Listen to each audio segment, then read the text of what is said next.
بسم اللہ الرحمن الرحیم۔ مسلمانوں نے جنگ مرج الدیباج میں رومن فوج کے پرخچے اڑا دیے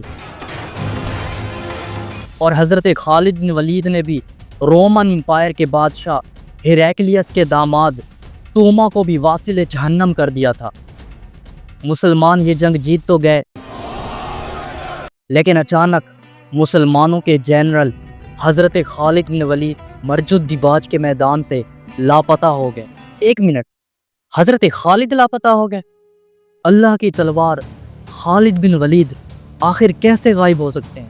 اصل میں توما کو قتل کرنے کے بعد حضرت خالد بن ولید اس کے وزیر حربیس کو ڈھونڈنے لگے۔ اچانک آپ کی نظر ایک موٹے شخص پر پڑی جس کی سرخ رنگ کی بہت بڑی داڑھی تھی اور اس نے ریشمی کپڑے کا قیمتی لباس اور لوہے کی زرہ پہن رکھی تھی۔ حضرت خالد نے سمجھا کہ یہی حربیس ہے تو آپ نے فوراً اس کی طرف گھوڑا دوڑایا۔ حضرت خالد کو اپنی طرف آتا دیکھ کر وہ رومی بھاگنے لگا۔ حضرت خالد نے اس کا پیچھا کیا اور قریب جا کر اس پر نیزے سے وار کیا، لیکن صرف نیزے کی نوک اس کی پشت سے مس ہوئی اور معمولی سا زخم لگا۔ وہ رومی گھبراہٹ کی وجہ سے گھوڑے کی پشت سے زمین پر گرا۔ حضرت خالد بن ولید اپنے گھوڑے سے کودے اور فوراً ہی اسے پکڑ لیا اور فرمایا، کیوں حربیس، بھاگ کر کہاں جا رہا تھا؟ اب تو میرے ہاتھ سے نہیں بچے گا۔ وہ رومی عربی زبان اچھی طرح جانتا تھا۔ اس نے جواب دیا، اے عربی برادر، مجھے مت مارو، کیونکہ اگر تم نے مجھے مار دیا تو حربیس تمہارے ہاتھ سے نکل جائے گا۔ اگر تم مجھے امان دو تو میں تمہیں حربیس کے بارے میں بتا دوں گا۔ حضرت خالد نے فرمایا، ٹھیک ہے، تمہیں امان دی، بتاؤ حربیس کہاں ہے؟ اس نے پہاڑ کی طرف اشارہ کر کے کہا کہ وہ دیکھو، حربیس اپنے ساتھیوں کے ساتھ بھاگ رہا ہے۔ حضرت خالد نے پہاڑ کی طرف نظر کی تو چند آدمی پہاڑ پر چڑھتے ہوئے دکھائی دیے۔ تو آپ نے ایک مجاہد کو اپنے قریب بلایا اور فرمایا، تم اس رومی کو پکڑو، اگر یہ اپنی دی ہوئی اطلاع میں جھوٹا ہوا تو اس کی گردن اڑا دیں گے، وگرنہ اسے چھوڑ دیں گے۔ اس کے بعد حضرت خالد بن ولید اپنے گھوڑے پر سوار ہو کر حربیس کے تعاقب کے لیے روانہ ہوئے اور کچھ ہی دیر میں حربیس کے قریب پہنچ گئے۔ حربیس کے ساتھ 20 رومی فوجی تھے جو ہتھیاروں سے لیس تھے اور بہت ہی خطرناک قسم کے واریر تھے۔ حضرت خالد نے جاتے ہی 2 رومیوں کو نیزہ مار کر ہلاک کر دیا اور حربیس کو للکارتے ہوئے فرمایا، اے دشمن خدا، میں خالد بن ولید تیری ہلاکت کے لیے آ پہنچا ہوں۔ یہ سن کر حربیس نے اپنے ساتھیوں سے کہا، کھڑے کھڑے میرا منہ کیا دیکھ رہے ہو؟ یہ وہی شخص ہے جس نے ہم سے ارکا، سخنا، تدمر، حوران، بصرہ، اجنادین اور حتیٰ کہ دمشق بھی چھین لیا ہے۔ اسے واپس زندہ نہیں جانے دینا، ادھر ہی ختم کر دو۔ اپنے سردار کے اس طرح ترغیب دلانے پر ان 18 شاہ سوار رومیوں نے اپنا رخ حضرت خالد کی طرف کیا۔ جس جگہ یہ مارکا ہو رہا تھا وہ جگہ بہت ہی تنگ اور غیر ہموار تھی اور یہاں گھوڑے پر سوار ہو کر لڑنا امپاسبل تھا، لہٰذا حضرت خالد اپنے گھوڑے سے اترے اور جنگ کے لیے ریڈی ہو گئے۔ رومیوں نے دیکھا کہ حضرت خالد بن ولید بالکل اکیلے ہیں تو انہوں نے آپ کو چاروں طرف سے گھیر لیا، لیکن آپ ان کے سامنے بالکل بے خوف کھڑے تھے اور تلوار بازی کے ایسے جوہر دکھائے کہ رومی حیران رہ گئے۔ آپ اتنی تیزی سے تلوار گھماتے تھے کہ کسی رومی کو بھی قریب آنے کی جرت نہیں ہوتی تھی، لیکن اچانک حربیس نے موقع پا کر حضرت خالد کے سر پر فل زور سے تلوار ماری، جس کی وجہ سے آپ کا امامہ کٹ گیا، لیکن حضرت خالد کو کچھ بھی نہیں ہوا کیونکہ آپ نے امامے کے نیچے لوہے کا خود پہنا ہوا تھا۔ حضرت خالد تنہا حربیس اور اس کے 18 ساتھیوں کا مقابلہ کر رہے تھے، لیکن جگہ کے غیر ہموار ہونے کی وجہ سے ان رومیوں کا مقابلہ کرنا کوئی آسان کام نہیں تھا۔ آپ بپھرے ہوئے شیر کی طرح خشمناک ہو کر رومیوں پر حملہ کرنے لگے، لیکن جوش کے ساتھ ہوش سے کام لیتے ہوئے آپ نے رومیوں پر رعب ڈالنے کے لیے نعرہ تکبیر کی صدا بلند کی۔ رومنز یہ سمجھے کہ شاید ان کے ساتھی قریب میں چھپے ہوئے ہیں، یہ ان کو بلانے کے لیے اللہ اکبر کا نعرہ لگا رہے ہیں، لیکن حقیقت یہ تھی کہ قریب میں حضرت خالد کا کوئی بھی ساتھی موجود نہیں تھا۔ آپ نے رومیوں پر رعب ڈالنے کے لیے صرف ایک ہیلا کیا تھا، لیکن اللہ پاک نے آپ کے اس ہیلے کو حقیقت میں بدل دیا۔ آپ نے جیسے ہی نعرہ تکبیر کی صدا بلند کی تو فوراً جواب میں بھی اللہ اکبر کی صدا سنائی دی۔ حضرت خالد یہ سن کر حیران تھے، آخر یہ کون لوگ ہیں جنہوں نے میرے نعرے کا جواب دیا ہے؟ آپ اسی کشمکش میں تھے کہ اچانک حضرت عبد الرحمن بن ابو بکر اپنے ساتھیوں کے ہمراہ وہاں آ گئے۔ وہاں پہنچتے ہی مجاہدین نے رومیوں کو گھیر لیا۔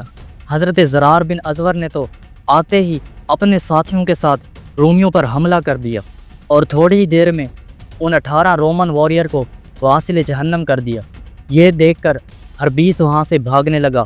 حضرت خالد نے اس کا پیچھا کیا اور اسے پکڑ لیا اور تلوار کے ایک ہی وار سے اس کا کام تمام کر دیا۔ اس کے بعد حضرت خالد نے تمام مجاہدین کا شکریہ ادا کیا اور حضرت عبد الرحمن سے پوچھا کہ میرے یہاں ہونے کی خبر تمہیں کس نے دی؟ تو حضرت عبد الرحمن نے کہا کہ ہم جنگ جیتنے کے بعد مال غنیمت اکٹھا کرنے میں مصروف تھے کہ اچانک ایک غیبی آواز سنائی دی کہ تم لوگ مال جمع کرنے میں مشغول ہو، حالانکہ خالد کو دشمنوں نے گھیر لیا ہے۔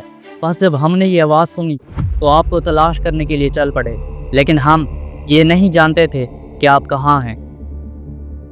پھر ہمیں اس رومی نے آپ کا پتہ بتایا جس نے آپ کو حربیس کے بارے میں بتایا تھا۔ ہم جلدی وہاں سے روانہ ہوئے اور آخرکار آپ تک پہنچ گئے۔ اس کے بعد حضرت خالد بن ولید اپنے ساتھیوں کے ساتھ مرج الدباج کی طرف روانہ ہوئے۔ وہاں اسلامی لشکر میں حضرت خالد کے گم ہونے اور دشمنوں کے درمیان پھنس جانے کی خبر بجلی کی طرح پھیل چکی تھی۔ تمام مجاہدین حضرت خالد کے لیے بہت پریشان تھے اور آپ کی سلامتی کے لیے دعا مانگ رہے تھے۔ اتنے میں حضرت خالد بن ولید وہاں پہنچ گئے۔ حضرت خالد کو صحیح سلامت دیکھ کر تمام مجاہدین بہت خوش ہوئے اور نعرہ تکبیر لگا کر آپ کا استقبال کیا۔ پھر حضرت خالد نے اس رومی کو اپنے پاس بلایا جس نے حربیس کے بارے میں خبر دی تھی۔ آپ نے اس سے فرمایا کہ میں نے جو تم سے وعدہ کیا تھا اسے پورا کرنے کا وقت آ گیا ہے۔ اب تم آزاد ہو، اگر چاہو تو اسلام قبول کر لو اور اہل جنت میں سے ہو جاؤ۔ لیکن اس نے جواب دیا کہ میں اپنا دین نہیں بدلنا چاہتا۔ تو آپ نے وعدے کے مطابق اسے آزاد کر دیا اور وہ وہاں سے چلا گیا۔ اس کے بعد حضرت خالد نے مجاہدین کو حکم دیا کہ مال غنیمت اور قیدیوں کو جمع کیا جائے۔ جب سارا مال اکٹھا ہو گیا تو مال غنیمت کا ایک چھوٹا سا ٹیلہ بن گیا۔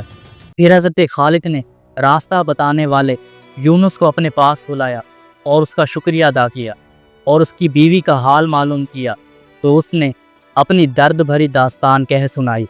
حضرت خالد نے اظہار افسوس کیا اور صبر کرنے کی تلقین کی۔ اس پر حضرت رافع نے کہا کہ اے سردار، ہرقل بادشاہ کی بیٹی ہماری قید میں ہے۔ میں یہ چاہتا ہوں کہ یونس کو ہرقل بادشاہ کی بیٹی بطور گفٹ دے دی جائے تاکہ یہ اس کی بیوی کا نعم البدل ہو جائے۔ تو حضرت خالد نے فرمایا اگر ہرقل بادشاہ نے ہم سے اپنی بیٹی کا مطالبہ کیا تو ہمیں اس کی بیٹی دینی پڑے گی، اور اگر اس نے اپنی بیٹی کا مطالبہ نہ کیا تو پھر وہ یونس کی ہی ہوگی۔ اس کے بعد یونس نے حضرت خالد سے کہا کہ اے سردار، اس وقت ہم ایسے علاقے میں ہیں کہ جہاں اطراف میں ہرقل بادشاہ کا لشکر موجود ہے۔ اس سے پہلے کہ کوئی اور جنگ چھڑ جائے ہمیں جلد از جلد دمشق کی طرف روانہ ہو جانا چاہیے۔ حضرت خالد نے یونس کے اس مشورے کو قبول کر کے اسلامی لشکر کو دمشق کی طرف روانہ ہونے کا حکم دیا۔ مرج الدباج سے کوچ کرنے کے بعد اسلامی لشکر جب پل حکیم کے قریب پہنچا تو اچانک ایک غبار اٹھتا ہوا نظر آیا۔ حضرت خالد نے ایک مجاہد کو تحقیق کرنے کے لیے آگے بھیجا۔ تھوڑی دیر بعد واپس آ کر اس نے بتایا کہ رومیوں کا ایک بہت بڑا لشکر اس طرف آ رہا ہے۔ کچھ دیر بعد وہ لشکر قریب آ گیا اور اس لشکر سے ایک بوڑھا راہب آگے بڑھا اور زور سے کہا کہ میں ہرقل بادشاہ کا ایلچی ہوں اور ہرقل بادشاہ نے پیغام بھیجا ہے کہ تم نے میرے داماد توما کو تو قتل کر دیا ہے، لیکن مجھے امید ہے کہ تم میری بیٹی مجھے واپس کر دو گے۔ اگر تمہیں اس کے بدلے مال چاہیے تو وہ بھی میں تمہیں دوں گا، یا اپنی طرف سے بطور گفٹ میری بیٹی مجھے واپس کر دیں، کیونکہ کرم اور بخشش کرنا مسلمانوں کا ہی شیوا ہے۔ اس کے جواب میں حضرت خالد بن ولید نے فرمایا کہ اپنے بادشاہ سے کہہ دینا کہ ہمیں مال دنیا کی کوئی طمع نہیں، ہم بغیر کسی معاوضے کے اس کی بیٹی کو آزاد کرتے ہیں، اور یہ ہماری طرف سے تمہارے بادشاہ کے لیے ایک تحفہ ہے۔ یہ کہہ کر حضرت خالد بن ولید نے ہرقل بادشاہ کی بیٹی کو آزاد کر کے شاہی ایلچی کے ساتھ روانہ کر دیا۔ حضرت خالد بن ولید دمشق سے 4000 مجاہدین کے ساتھ طوما کے تعاقب کے لیے روانہ ہوئے تھے، اور اس میں 1 ماہ کا عرصہ گزر چکا تھا، لیکن حضرت خالد بن ولید ابھی تک دمشق واپس نہیں لوٹے تھے۔ اسی وجہ سے حضرت ابو عبیدہ بن جراح اور تمام مجاہدین ان کے لیے بہت فکر مند تھے، بلکہ نا امید ہو گئے تھے، اور کچھ مجاہدین کو تو ایسے وسوسے آتے تھے کہ یونس نے دھوکے سے اسلامی لشکر کو ہلاک کرا دیا ہوگا۔ تمام مجاہدین رو رو کر حضرت خالد اور ان کے ساتھیوں کے صحیح سلامت واپس آنے کی دعا کرتے تھے۔ آخر کار حضرت خالد بن ولید 1 مہینے کے بعد دمشق واپس آئے۔ حضرت خالد کو صحیح سلامت دیکھ کر تمام مجاہدین بہت خوش ہوئے اور نعرہ تکبیر لگا کر آپ کا استقبال کیا۔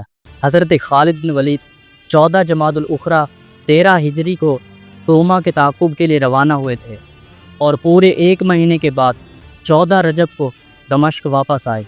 واپس آ کر آپ نے مال غنیمت کا خمس الگ کر کے بقیہ مال مجاہدین میں تقسیم فرما دیا۔ اس کے بعد آپ نے مال غنیمت کا خمس اور فتح دمشق سے لے کر ہرقل بادشاہ کی بیٹی کے واپس بھیج دینے تک کی ساری داستان مسلمانوں کے پہلے خلیفہ حضرت ابوبکر صدیق رضی اللہ تعالیٰ عنہ تک پہنچانے کے لیے عبداللہ بن قرط کو مدینہ منورہ کی طرف روانہ کر دیا۔ حالانکہ صدیق اکبر رضی اللہ تعالیٰ عنہ کی وفات 22 جمادی الاخری کو ہو چکی تھی، لیکن 20 سے 25 دن گزر جانے کے بعد بھی مجاہدین بلکہ ان کے اپنے بیٹے عبد الرحمن بن ابو بکر کو بھی اس المناک واقعے کی خبر نہیں تھی۔ حضرت ابوبکر صدیق نے اپنی وفات سے پہلے ہی مسلمانوں کا نیا خلیفہ ان کو چوز کیا، جن سے رومن اور پارین امپائر کے بادشاہ بھی کانپتے تھے۔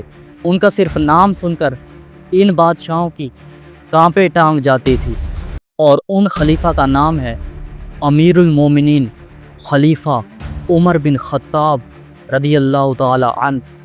سبسکرائب